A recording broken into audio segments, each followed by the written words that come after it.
그래서 처음에 설교를 준비하는 과정에서는 선택의 갈림길에서 라는 제목으로 정했다가 설교를 다 마친 다음, 준비를 마친 다음에는 그 제목보다는 선택의 순간 기억해야 할 것이라는 게 더 좋겠다 생각이 들어서 제목 바꿨습니다. 전하고자 하는 말씀은 동의를 합니다만 여러분, 아브라함이 애굽에서 경험한 일은 어떤 일이었을까요? 그것은 철저한 패배였고 비참하고 수치스럽고 부끄러운 일이었죠. 저는 그래서 생각을 합니다. 아브라함이 식솔과 부족민들을 이끌고 그리고 바로 왕에게 받은 가축과 수많은 금은 보화를 가지고 올라올 때 기분이 어땠을까요? 안 좋아. 당연히 안 좋죠. 비록 바로 왕으로부터 나귀와 낙타와 양과 소와 금은 보화와 이 혼인 예물을 많이 받았을지라도 그 예물은 무엇을 주고 받은 겁니까? 자기의 아내를 바로 왕의 후궁으로 내어주고 받은 수치스러운 예물이잖아요. 비록 금은 보화, 수많은 가축을 얻어서 그것들을 이끌고 돌아오는 길일지라도 기쁘고 마치 전쟁에서 승리한 것처럼 승전가를 부르면서 올 수 있는 길은 아니었다는 거예요.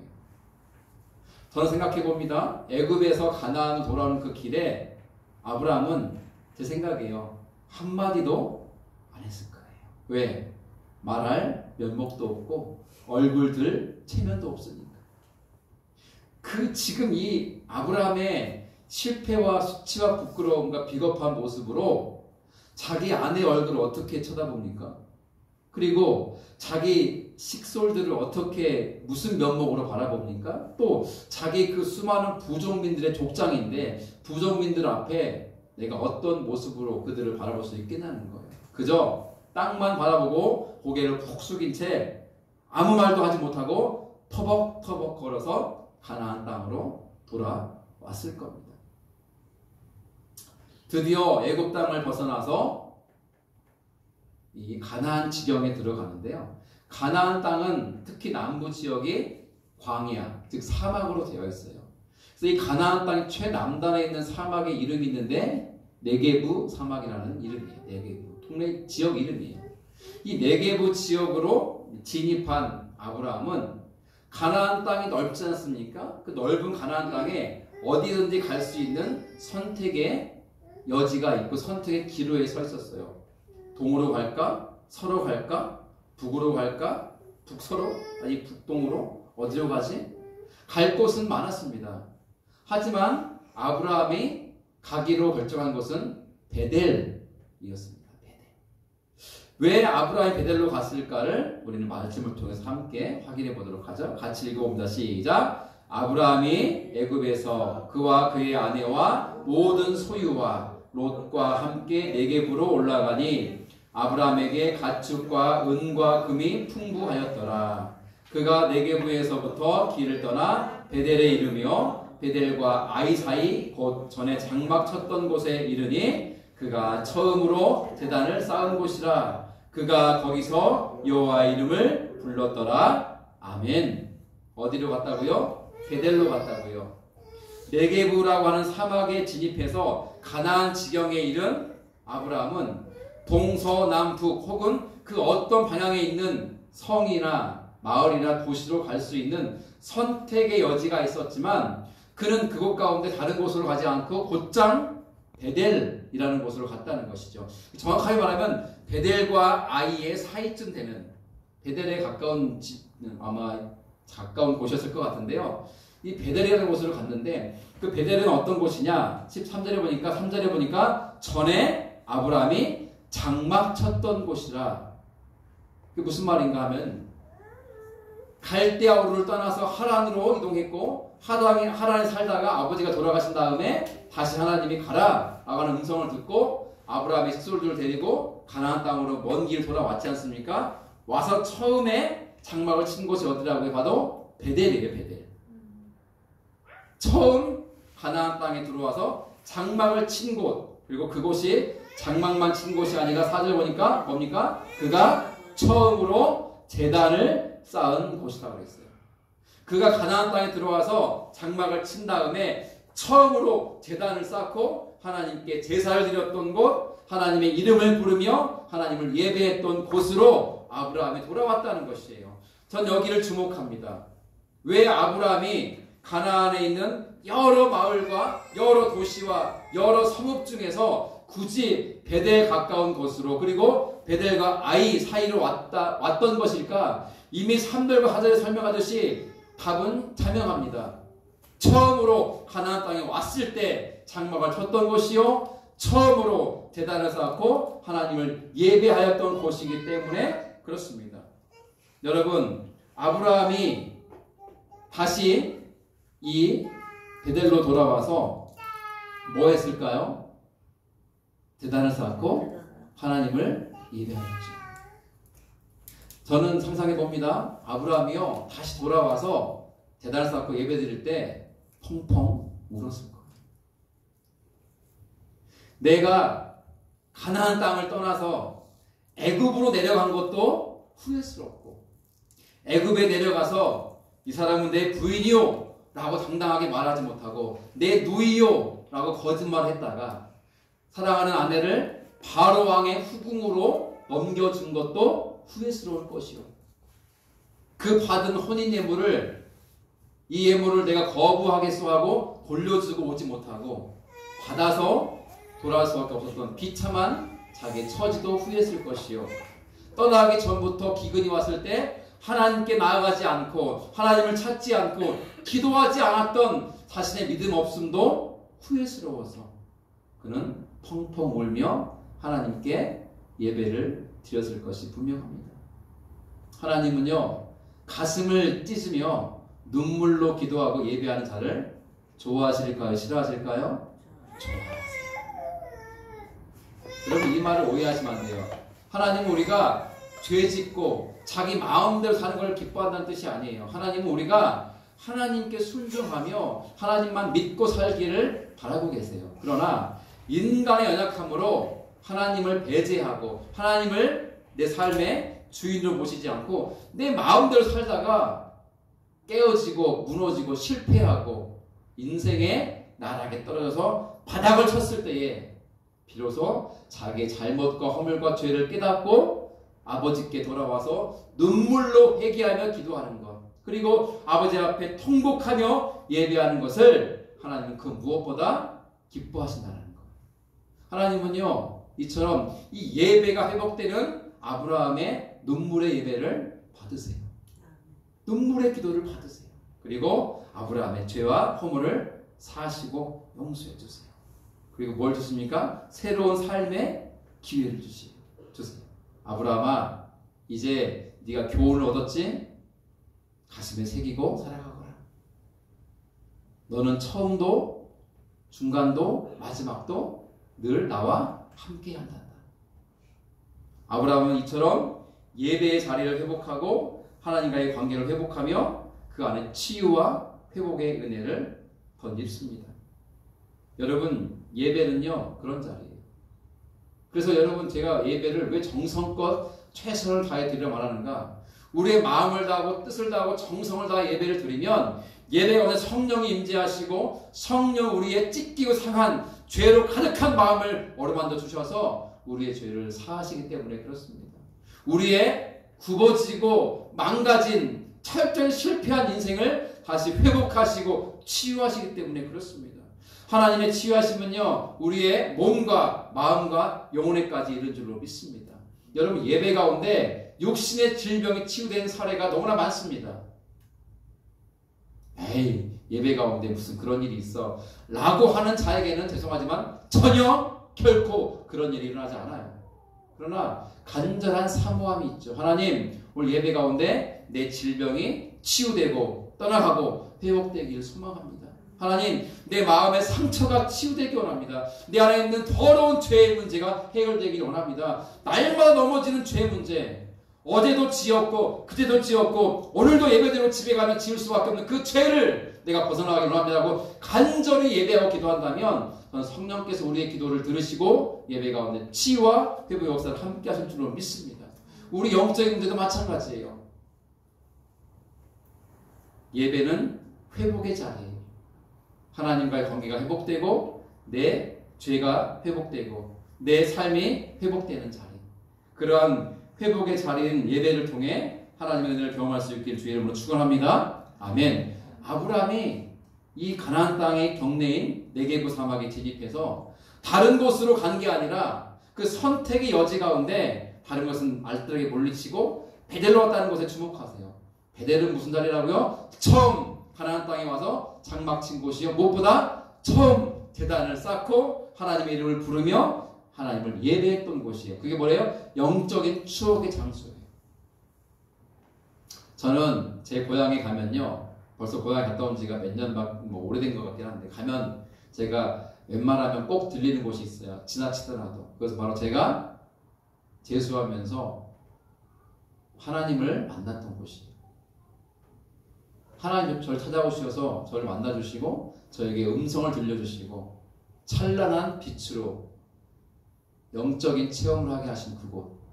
지금은 그곳이 개발돼서 제가 있었던 때 91년도니까 벌써 지금부터 얼마 33년 전이니까 얼마나 바뀌었겠어요, 시내가.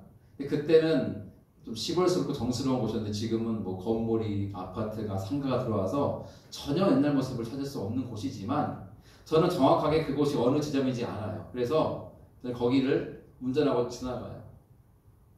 물론 제 아내에게 여기가 거기야라고 말한 적은 없지만 저는 거길 지나갑니다. 그리고 다음에 혹시 가게 되면 내려서 그 자리에 서보고 싶어요. 어떤 분은 그러더라고요.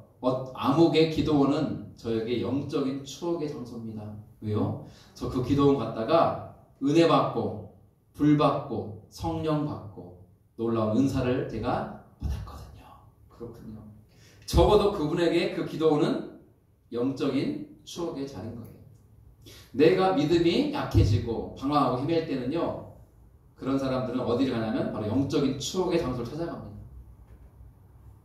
다시 거기서 뭘 하고 싶은 거예요? 회복하고 싶은 거예요.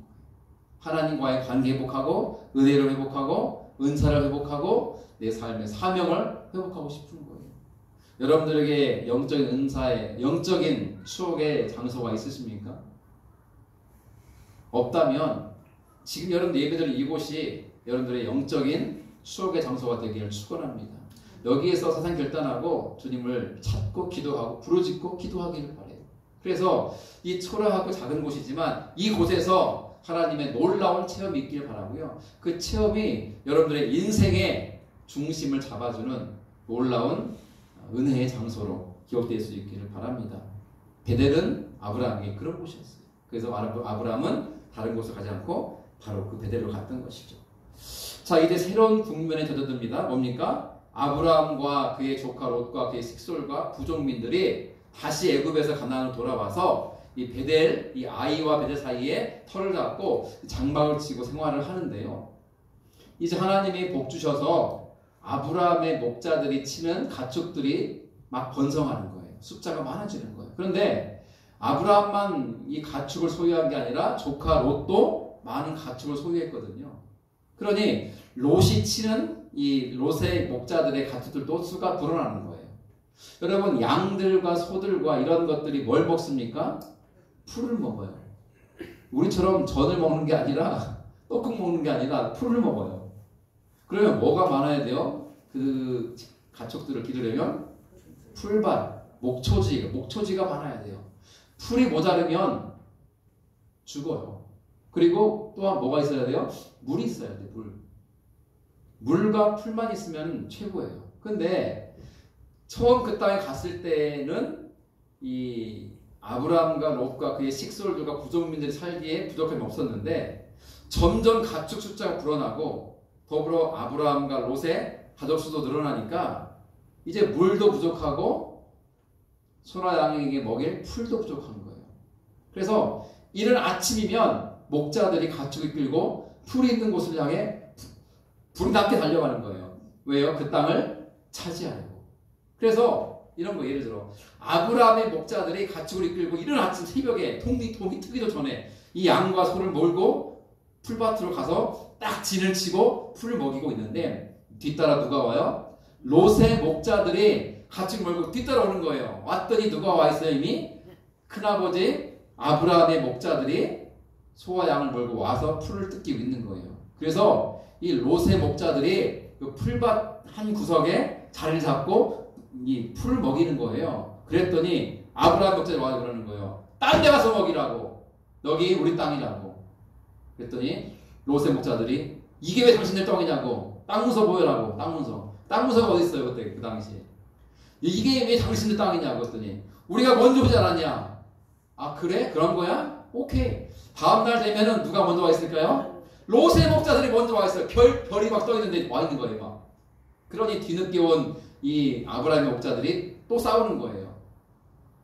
근데 그게 전부가 아니라 이 아브라함의 식솔과 부족민들이 정착하기 전에 이미 그 땅에는 가나안 족속과 브리스 족속과 여러 족속이 이미 살고 있던 곳이에요. 그러니 아브라함의 가축들과 롯의 가축들만으로도 목초지가 부족한데 이미 살고 있던 그 정착민들, 이 브리스 민족과 가나안 민족들이 함께 살기 때문에 물과 풀이 한참 모자란 거예요.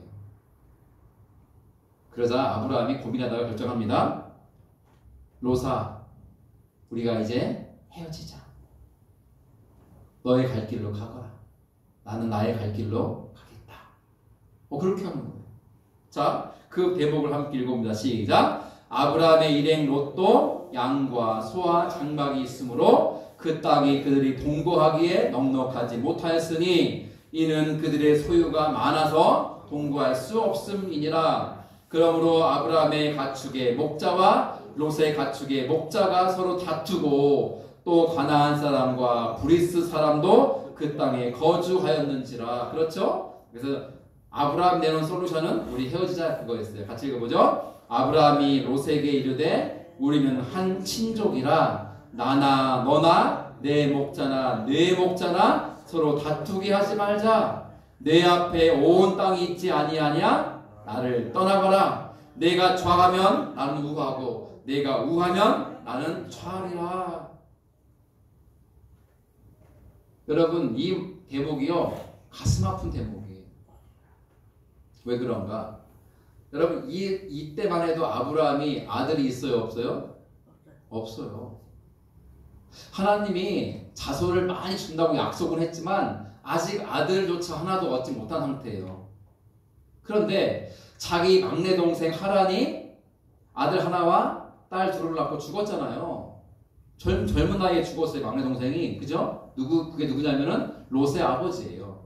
롯의 아버지가 젊은 나이에 죽었어요. 그러니 이제 아버지가 없게 된 이 자식들을 누가 길러야 돼요? 큰아버지가 자기 자식처럼 데리고 산 거예요. 그러니까 롯은 아브라함에게 무엇과 같은 존재예요? 아들과 같은 존재예요. 그리고 반대로 그죠? 아브라함은 롯에게 아버지 같은 존재, 큰아버지가 아니라 아버지 같은 존재예요. 그냥 큰아버지가 아니에요. 여러분 설 때 한 번 보는 큰아버지가 아니라 날마다 보는 아버지와 같은 분이 아브라함이고, 아브라함에게서 롯은 조카가 아니라 뭐예요? 아들이에요. 아들. 그냥 아들. 같이 살아왔어요. 지금까지 오랫동안. 그런데 목자들끼리 다투고 지금 풀과 물을 놓고 싸움질하고 있으니 더 이상 살 수가 없다고 판단한 거예요. 그러니까 어지간히 싸운 거예요. 날마다 싸운 거예요. 날마다. 여러분 집안에 싸움이 끊이지 않으면 어떨까요? 살 수 있어요? 없어요? 못 살아요. 미치는 거예요. 여러분 아내들도 하루 이틀이지 맨날 남편에게 바가지 긁어보세요. 지쳐서 못해요. 그지? 또 아내들도. 남편도 마찬가지예요. 서로가 서로에게 마찬가지인 거예요.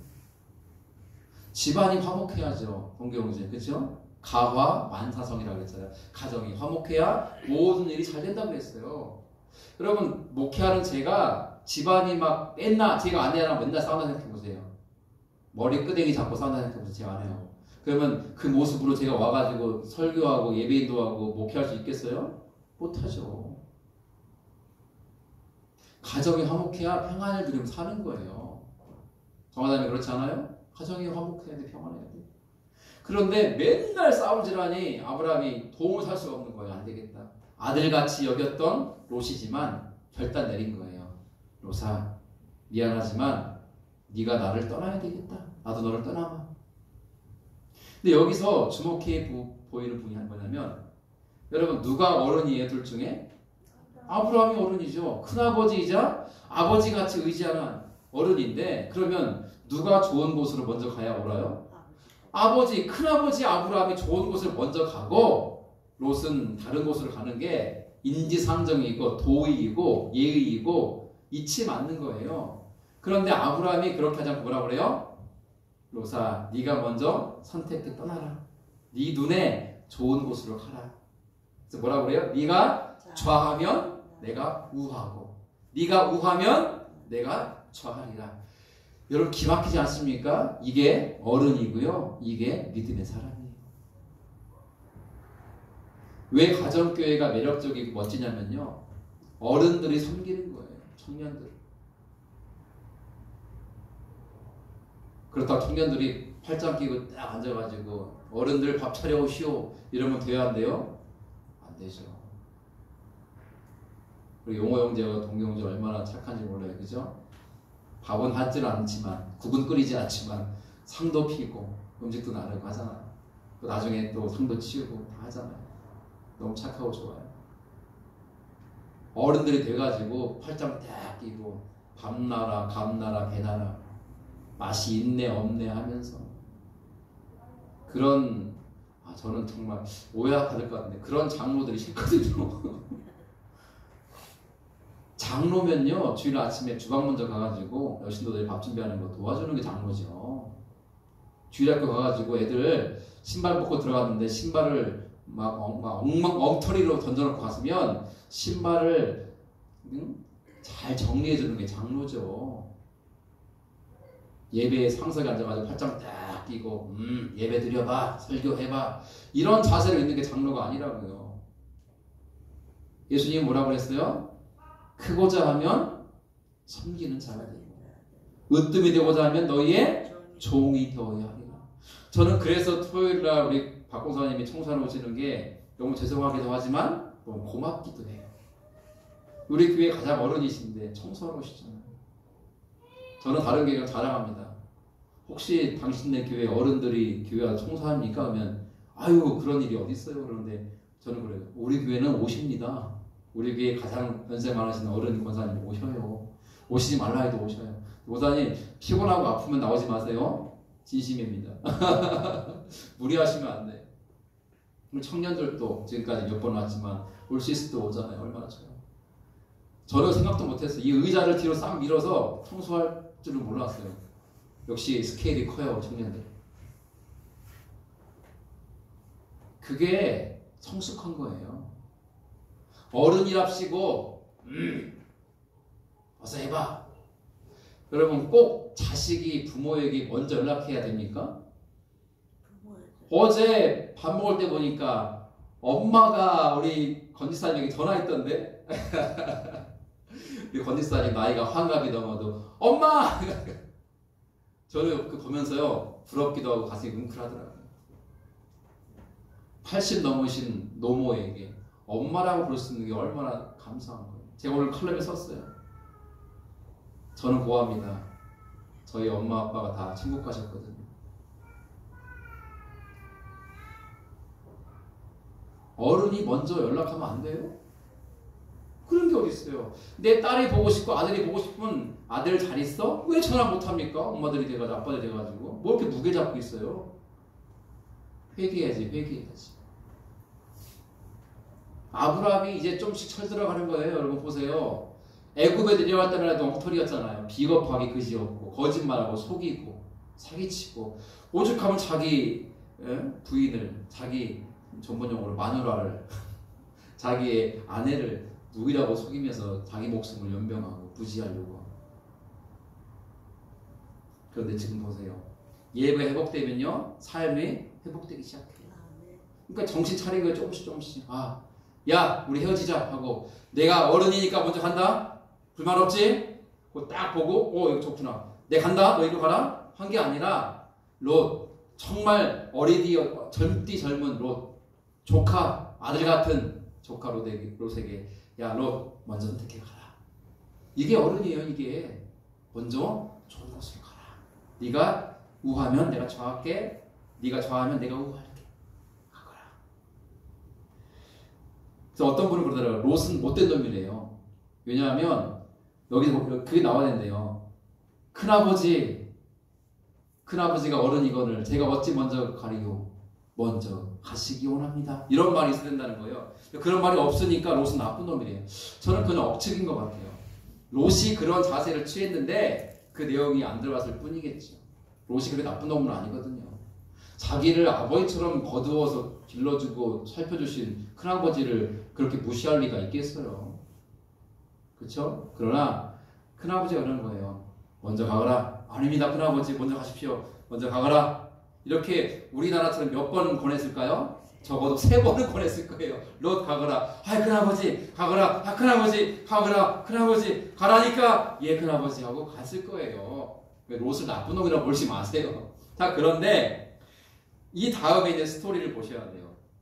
롯이 딱 높은 곳에 올라가서 본 거예요. 자 주변 어디로 가야 될까? 이제 가야 되니까. 그러니까 자 어디를 선택했나 보십시오. 같이 읽습니다. 시작. 이에 롯이 눈을 들어 요단 지역을 바라본즉 소알까지 온 땅에 물이 넉넉하니 여호와께서 소돔과 고모라를 멸하시기 전이었으므로 여호와의 동산 같고 애굽 땅과 같았더라. 그러므로 롯이 요단 온 지역을 택하고 동으로 옮기니 그들이 서로 떠난지라. 아브라함은 가나안 땅에 거주하였고 롯은 그 지역의 도시들에 머무르며 그 장막을 옮겨 소돔까지 이르렀더라. 소돔 사람은 여호와 앞에 악하며 큰 죄인이었더라. 자, 롯이 선택한 지역은 요단 지역이에요. 요단 지역. 그쵸? 10절에 보면 요단 지역을 봤어요. 요단 지역을 보니까 소알이라는 때까지 물이 그게 뭐예요? 요단강이에요. 요단강. 강이 있으니까 물이 넉넉한 거예요. 그럼 롯이 선택한 조건은 두 가지. 첫째는 조건을 보고 선택해요. 조건을 보고. 그 조건의 핵심은 물이었어요. 물이 넉넉하니까 거기로 가기로 한 거예요. 그리고 그 요단이 넓은 지역인데 그 넓은 지역에서 콕 집어서 도시를 선택한 데가 어디냐면 소돔이라는 성이었어요. 왜 소돔에 갔냐면 빨간색이죠. 여호와의 동산 같고 애굽 땅과 같았기 때문이에요. 그건 무슨 말이냐면 여러분 내가 시골 내가 아는 데가 어디가 있을까? 여기서 시골이 어디 있죠? 아이 몰라요. 선산. 우리 권사님 고향 선산으로 할게요. 여러분 선산이 큽니까? 대구가 큽니까? 당연히가 크죠. 그러면 우리 보통 사람들이 이사를 간다면 선산으로 가겠습니까? 대구로 가겠습니까? 대구로 가겠죠. 우리 정화단이 안 그래요? 이제 하은이도 기록해야 되는데 저기 학교도 없고 버스도 하루에 한 대밖에 안 오는 시골로 가겠어요? 아니면은 이런 대구로 도시로 오겠어요? 와야죠. 도시로 와야 하은이 어린이집도 보내요. 여러분 엄마들 어린이집 없으면요 살 수 없어요. 애 때문에 고달파서. 그렇게 보면 엄마들이 옛날에는 어린이집도 없을 때는 어떻게 길렀나 몰라요. 그러니까 자식들이 많이 나오면 큰애들이 작은애들이 돌봤죠. 그죠? 엄마 일하는 거. 자, 하여간 어린이집도 보내야죠. 좀 크면 유치원도 보내야죠. 더 크면 초등학교 보내야죠. 좀 크면 중학교, 고등학교 공부 열심히 해서 대학도 보내야죠. 동경대 시골 가서 농사 지을 거예요? 아니면 지금 도시에서 일할 거예요?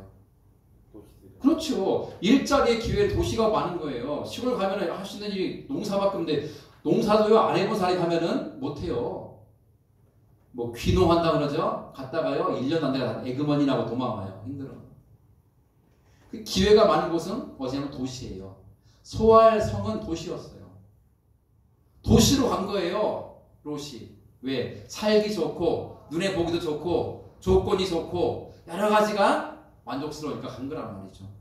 그런 그가 뭐가 문제였는가? 13절이 문제예요. 여러분 소돔 성은 큰 도시였어요. 일할 기회도 많아요. 장사할 기회도 많아요. 농사를 지어도 팔 수 있는 루트가 많아요. 그리고 사람도 많이 사귈 수 있어요. 또 좋은 집도 사고 팔 수 있어요. 내 삶의 기회가 많아요. 또 놀거리, 먹거리, 즐길 거리가 많아요. 내 삶을 좀 즐겁게 살 수 있는 조건이 많아요. 더구나 물도 많아요. 오죽하면 여호와의 동산처럼 좋게 보이고 애굽 땅처럼 좋게 보였겠어요? 롯은 보여지는 모습을 따라간 거예요. 그리고 조건을 따라갔어요. 근데 뭘 간과했는가? 그 소돔성이 얼마나 썩어있고 더럽고 추악하고 죄악된 도시인지를 몰랐던 거예요. 이게 문제예요. 여러분 요즘 과일값이 얼마나 비싼지 아시죠? 제가 어제 마트에 갔다가 사과 사려고 들었다가 내려놨어요. 비싸서. 그런데 우리 이영 집사님, 권 집사님 집에서 식사 초대해 주셔서 가서 먹으면 사과를 내주시는데 얼마나 기뻤는지 몰라요. 저 보셨어요? 저 사과 열심히 먹는 거? 이게 왜 사과냐면서 오랜만에 먹으니까 막 허겁지겁 먹었던 기억이 있어요. 그런데요, 이런 게 있어요. 사과가 겉은 좋아 보였거든요. 사서 집에 가가지고 딱 쪼갰는데 속이 썩었어요. 그럴 수 있어요. 그죠? 그 뭘 보고 선택한 거예요? 겉모습 보고 선택한 거예요. 여러분들의 선택은 어떻습니까? 여러분, 우리도 마찬가지예요. 대부분. 수많은 사람들, 아니 대부분의 사람들이요. 뭔가 선택할 때 뭘 선택하면 조건과 겉모습을 보고 선택해요. 남자들에게 다 물어봐요. 청년들한테 어떤 여자가 좋습니까 하면요, 이쁜 여자요 그래요. 이쁜 여자요. 겉모습이 좋으니까 데리고 살아보라지. 그 더러운 성격을 어떻게 감당하려고. 성격이 어떤지도 모르고 그냥 얼굴 이쁘면 좋다는 거예요. 근데 살아보라고요. 마음이 고와야 돼. 마음이. 얼굴은 좀 못생겼더라도 마음이 고와야지. 리용 집사님은 우리 검인 집사님의 얼굴에 반했잖아요. 그죠? 네. 근데 얼굴만 이쁜 게 아니라 마음도 이쁘셔가지고 얼마나 복 받으신 분이세요. 우리 이 집사님. 그럼 직장 선택하는데 그래요. 우리 두 사람 뭐 자동차 관계된 거 했었으니까 이제 카센터를 저는 이제 차 때문에 자주 가거든요. 근데 이런 거예요. 카센터 사장이 이제 있고 직원들이 몇 명 있는데 내가 거기 지원한 거예요. 저 이게 기술이 있으니까 자동차 고치는 거 일을 하고 싶다. 사장님이 그러냐고 와서 일하라고. 근데 보니 카센터가 규모도 크고 직원들도 여러 명이고 괜찮은 것 같아요. 월급도 적잖게 주는 것 같아서 갔어요. 근데 알고 봤더니 사장이 어떤 놈이냐면 고객들을 속이는 거예요. 예를 들면 저는 자동차 잘 모르거든요. 어떤 부품을 안 갈아도 되는데 속이는 거예요. 고객님 이 부품 지금 갈아야 됩니다. 이거 안 갈면 큰일 납니다. 그럼 우리는 겁나요 안 나요? 겁나죠. 차가 막 달려다가 막 문제 생겨가지고 막 차가 사고 나면 죽을 수도 있는 거니까. 아 그래요? 얼마입니까? 한 80만 원 드는데 우리 가게에서 한 70만 원 해드리겠다. 그러냐고. 나는 10만 원 입은 뭔가 같지 않으니까 바꾼. 알고 봤더니 안 바꿔도 되는 부품을 간 거예요. 더 나쁜 놈은 뭔지 아세요? 알고 봤더니 부품도 새 거가 아니에요. 폐차장에 가가지고 부속품들 뭐 똥값에 주워하다가 그걸 바꿔 끼고 70만 원 받아 처먹은 거예요. 죄송해요. 이렇게 심하게 말해서. 나쁜 놈이죠. 근데 고객은 안다 모른다? 모른다. 나 같은 사람은 몰라요. 저는 자동차에 지읒도 몰라요. 죄송하지만 운전만 할 줄 알지. 영화 보면 그러잖아요. 차 문제 생기면 뭘부터 열어요? 본네트는 좀 옛날 말이에요. 보닛, 영어로 보닛. 보닛을 열자. 앞에 열고 막 이것저것 보는데 뭐 열어서 본다고 압니까? 저는 몰라요. 자동차 여러분. 유일하게 아는 것은 워셔에 넣는데 하고 엔진을 넣는 데만 알아요. 그거는 이제 카센터에서 이렇게 엔진을 교체할 때 보면은 어딘지 아니까. 그 나머지는 몰라요, 솔직히. 그러면 고객은 누구를 믿고 맡겨야 돼요? 카센터 사장을 믿고 맡기는 건데 사장이 사기친다고요. 손님들을 속인다고요. 안 바꿔도 되는 부품을 큰일 나. 고객님 오늘 오시기 잘했다고. 이거 좀 늦었으면 큰일 날 뻔했다고. 그러면 우리는 덜컥 건면하죠. 그래요? 얼마입니까? 100만 원이요? 내가 한 80에 해드리겠다. 그래 해달라고. 할부로 해달라고. 8만 원에 10개월 해달라고. 이렇게 속여가지고 등쳐먹는 거예요. 그런 사람들이 한둘인 줄 아세요? 카센터 사장들이? 그리고 부품도 새 것도 안 갈고요. 중고 폐차장에서 가져온 거 갈고. 새 거를 갈아도 정품이 아니라 어디 베트남이나 중국에서 만들어 온 이상한 상품 바꾼단 말이에요. 그렇게 돈 버는 사장 밑에 일을 하면 된다 안 된다? 용어 영재? 안 된다. 왜? 나도 그거를 똑같이 배우게 돼 있거든요. 그리고 그 사람만 되지는 게 아니라 기사로 가 있는 나도 되지는 거예요. 똑같이. 저는 그래서 이 카센터를 정할 때 농담 아니고 기도하면서 정해요. 하나님 좋은 사장 만나게 해달라고. 나를 속이지 않고 정직하게 해달라고. 전 그래서 그런 분도 있더라고요. 오히려 제가 저기 카센터 사장님한테 이거 바꿔야 될 것 같지 않아요? 그랬더니 딱 보더니 아닙니다. 저는 목사라고 다 밝혔는데 목사님 이거요 뭐 한 4만 킬로 더 타고 바꿔도 됩니다. 저는 그런 분이 너무 고마운 거예요. 왜? 손님이 제가 바꿔달라고 하는데 얼커니 하고 맞다고 바꿔야 된다고 바꾸면 될 거 아니에요. 돈 버는 건데. 그게 아니라 지금 바꿀 때 아직 안 됐다고 좀 더 타다가 바꾸라고. 그러면 저는 얼마나 고마워요. 뭐 아무것도 모르는데. 여러분 직장이라고 다 좋은 직장이 아니에요. 가야 될 곳이 있고 안 갈 곳이 있는 거예요. 하나님도 크고 우리 정화자님 일하게 되면요. 일자리를 정할 때 조건 보고 가면 안 된다. 조건만 보면 안 되는 거예요. 내가 하루에 3시간밖에 일하는데 하루에 일당은 10만 원이나 주네? 여러분 3시간 일하는데 10만 원 좀 많이 준 거잖아요. 돈만 보고 갔다가는 이제 돈만 많이 주는 직장이 어디 있어요. 그만큼 일을 시켜먹지. 속여먹거나 힘든 거예요. 왜 이 보이스피싱이 문제냐면요. 갑자기 떼돈 번다고 젊은이들을 이렇게 알바를 모집하고 갔더니 어디에요? 보이스피싱 한 데서 잡혀가지고 콜센터처럼 일을 하는 거예요. 속이는 거예요. 자기도 모르고 할 수 없이. 읽어야 돼요. 고객님 지금 돈이 빠져나갔습니다. 어쩌고저쩌고 하면서. 그럼 조건만 보면 안 돼요. 아시겠어요? 결정할 때. 그리고 눈에 보기에 좋은 것만 결정하면 안 돼요. 우리 영어 형들이 좀 장가가야 되는데 나는 수연자매를 본 적이 없으니까 얼굴만 이쁘다고 몸매만 좋다고 좋은 게 아니라니까요. 그 사람의 성격도 봐야 되고요. 인품도 봐야 되고 내면도 봐야 돼요. 물론 예수를 믿으면 좋지만 안 믿어도 괜찮아요. 왜냐하면 믿게 하면 되니까. 근데 문제가 뭐냐면 장가를 갔는데 부인이 바가지를 긁고 너 교회 가면 이혼할 거라고. 너 교회다가 11조하고 헌금하면 나랑 이혼할 거라고. 이러면 어떻게 해요? 믿음 생활 할 수 없잖아요. 얼굴만 이쁘다고 결정하면 안 된다니까요. 교회 건물 크고 사람 많고 시설 좋고 애를 데리고 왔더니 어린이 프로그램이 잘 돼 있고 교회 이런저런 성경 공부 프로그램이 잘 돼 있고 물론 필요한데 그런 것만 보고 갔다가는 된다 안 된다? 안 된다. 이단도 잘 돼 있거든. 여기 앞에 성락교회 SGI 하나님의 교회 다 여기 유락처에 있다고 그랬잖아요. 교회도 다 커요. 가면은 제가 들어가자 했더니 뻔해요. 들어가면 잘 돼 있을 거야 아내가. 그런 것만 보여지는 것만 보고 가면 안 되는 거예요. 진짜 이 교회는 예수 그리스도가 하나님의 아들이신가 구원자신을 믿고 있는가? 완전한 하나님이시고 완전한 인간으로 오신 분이신 것을 믿는가? 하나님이신 그분이 성육신되어 인간의 몸을 입고 있던 오신 분이 맞는가? 예수님의 십자가를 돌아가신 하나님의 아들이 맞는가를 가르치는지를 봐야 된다고요. 이단들 그렇게 안 가르쳐요. 이단들은 자기가 그리스도예요. 자기가 그리스도라고 그래요. 신천지도 어디 다 그래. 자기네들이 그리스도래요. 영혼을 팔으면 우리 지옥 가는 거예요. 겉모습만 보고 가면 안 돼요. 롯의 선택의 실수죠. 소돔과 고모라는 하나님이 심판하세요. 불로 심판하세요. 아시죠? 멸망당한 흔적도 없이 사라졌어요. 롯의 선택의 결과예요. 마지막으로 아브라함 선택을 봐야죠. 아브라함 뭘 선택합니까? 같이 읽죠. 시작. 롯이 아브라함을 떠난 후에 여호와께서 아브라함에게 이르시되 너는 눈을 들어 너 있는 곳에서 북쪽과 남쪽 그리고 동쪽과 서쪽을 바라보라.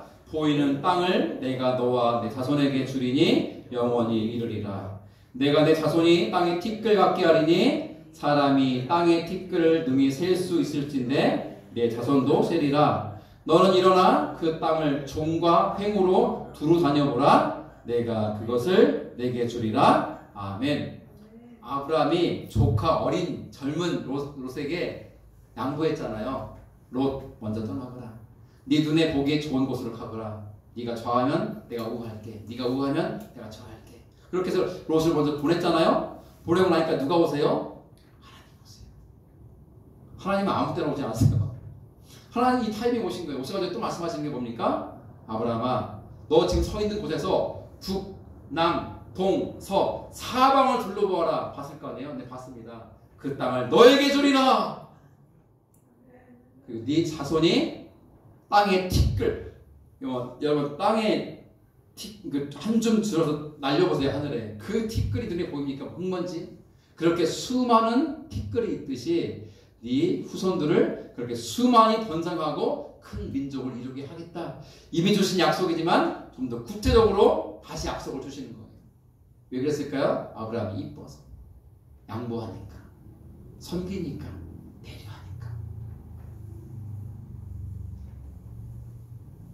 마지막 18절 같이 읽죠. 시작. 이에 아브라함이 장막을 옮겨 헤브론에 있는 마므레 상수리 숲으로 이르러 거주하며 거기서 여호와를 위하여 제단을 쌓았더라. 아멘. 헤브론은 도시일까요? 시골일까요? 시골이죠. 어떻게 하나요? 여기 있잖아요. 상수리 나무가 있는 거 보니까 상수리 나무가 하나가 아니라 숲을 상수리 나무가 잔뜩 있는 거 보니까 시골이에요. 시골. 시골이 깡시골이에요. 실제 헤브론은요. 지명은 예쁘지만 그 지역이 사막 지역이에요. 광야예요. 광야. 사람이 살기에 좋다 나쁘다? 나쁜 곳이에요. 보세요. 아브라함이 간 곳은 눈에 보기에 좋은 곳이 아니에요. 그리고 조건적으로 좋은 곳이 아니에요.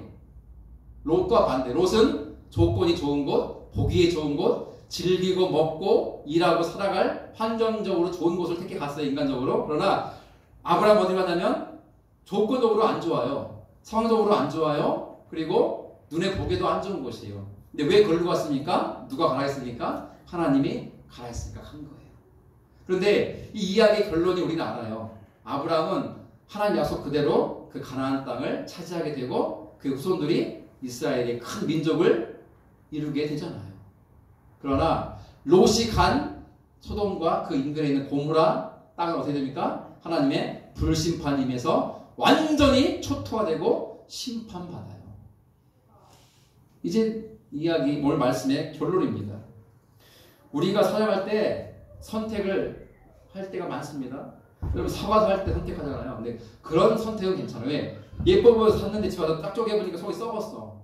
이런 것은 그냥 한번 화내면 돼요. 에이 주인이라고 알고 팔았겠습니까? 모르고 팔았겠죠.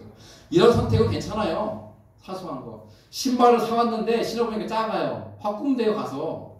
옷을 주문했는데 옷이 마음에 안 들어요. 화면으로 보는 거 같고 입어보니까 달라. 핏이 다르고 스타일이 달라. 그럼 바꿀 수 있는 거예요.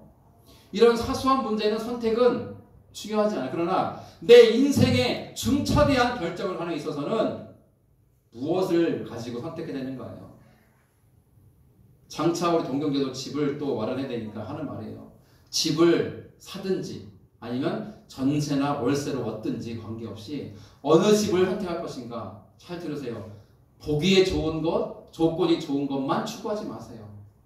나의 선택이 하나님과의 관계를 깊게 하는가? 하나님께 더 가까이 나가게 하는가? 하나님의 인도하심 속에 있는 것인가를 보라는 거예요. 좋은 집 마련해서 갔는데 현풍이야. 주일날 여기 올 수가 없잖아요. 1시간 반 거리인데.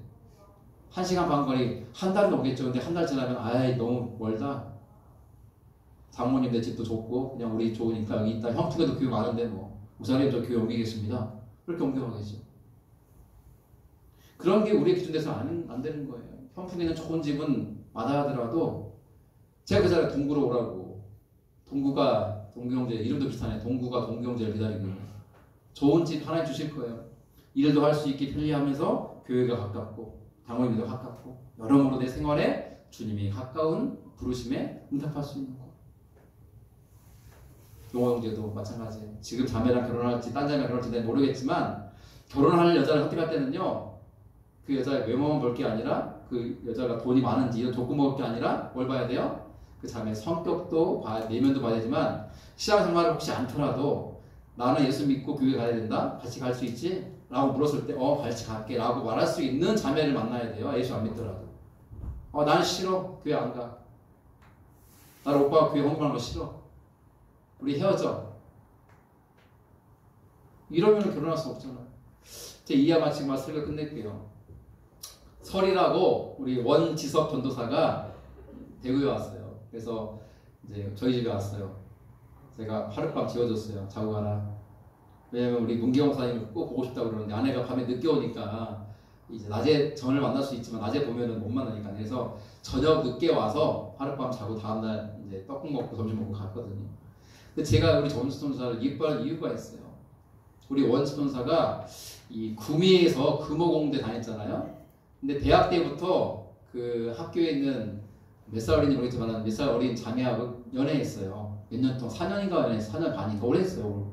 제가 한 몇 번 봤는데 뭐 이쁘장하니 괜찮아요. 그런데 작년에 심각하게 고민하더라고요. 목사님, 제가 이 자매를 계속 만날지 어떨지 모르겠어요. 왜? 했더니 제가 이 자매를 데리고 교회를 다니려고 하는데 2번인가 온 적이 있는데 오고 싶어 하지 않고 예수님 믿고 싶어 하지 않아요. 그렇구나. 힘들겠다. 근데 그때 신학교 가기 전이에요. 목사님, 저 신학교 가기를 맘먹었어요. 그래, 잘했다. 그런데 신학교 가면은 전도사로 일해야 되는데, 사역해야 되는데 부인이 교회도 안 다니면 돼요, 안 돼요? 안 되죠. 그런데 아픈 마음을 못 품고 자매한테 그랬어요. 우리 헤어지자. 그리고 한동안 펑펑 울었어요. 힘들어서. 그 여자애가 싫어서 헤어진 게 아니라 내가 신앙생활을 제대로 할 수 없을 뿐만 아니라 전도사로 사역할 수가 없는 거예요. 이 자매랑 결혼하면. 아픈 마음을 제가 도려냈어요. 제가 높이 평가했어요. 지성아, 너 참 잘했다. 지금 가슴 아프지만 네 인생에서 하나님 기뻐하실 것이고 진짜 목회를 같이 신나게 할 수 있는 자매를 하나님 만나게 하실 거다. 여러분, 외모만 보면 안 돼요. 얼굴 이쁘다고, 몸매 좋다고, 뭐 똑똑하다고, 집안이 돈 많다고 이런 조건을 결혼하는 게 아니란 말이에요. 그렇지 않습니까? 저는 이 목회 일을 가면서 제 인생을 드림교회에 걸었어요. 그럼 아시지 않습니까? 여러분, 제가 보여지는 조건과 보여지는 모습 때문에 목회를 할 거였으면 저 여기 안 있어요. 그러나 하나님이 저와 여러분들, 우리를 통해서 이루실 그 아름다운 하나님 나라의 꿈을 꾸고 있기 때문에 아브라함은 지금 아무것도 안 보였지만 헤브론 땅으로 가라 할 때 갔어요. 광야, 상수리나무만 잔뜩 있는 그런 곳. 롯이 부러웠을 거나 속으로. 롯이 간 곳은 소돔성, 사람도 많고 즐길 거리, 먹거리, 놀거리도 많고 장사도 해도 뭔가 뭐 해도 될 것 같은 좋은 곳, 문화적으로도 좋고. 그러나 아브라함은 저 시골 구석탱이를 갔고 저 한적한 곳에, 광야 같은 곳에 갔지만 결국 하나님이 그와 함께 하시고 그를 통해 하나님의 약속을 이루어 주시니 저는 그걸 믿고 가는 거예요. 용호 형제 알겠어요? 저를 위해서 기도해 주세요. 제 마음 흔들리지 않도록 저는 갑니다. 오늘 이 말씀에 한번 생각하세요. 여러분, 뭔가 중요한 인생의 중요한 것을 선택하거나 결정하려고 할 때에 꼭 기억할 것이 있습니다. 그것이 무엇인지 알겠죠? 그것을 잘 기억하시며 살아갈 수 있는 여러분 될 수 있길 주의 이름으로 축원합니다. 아멘. 우리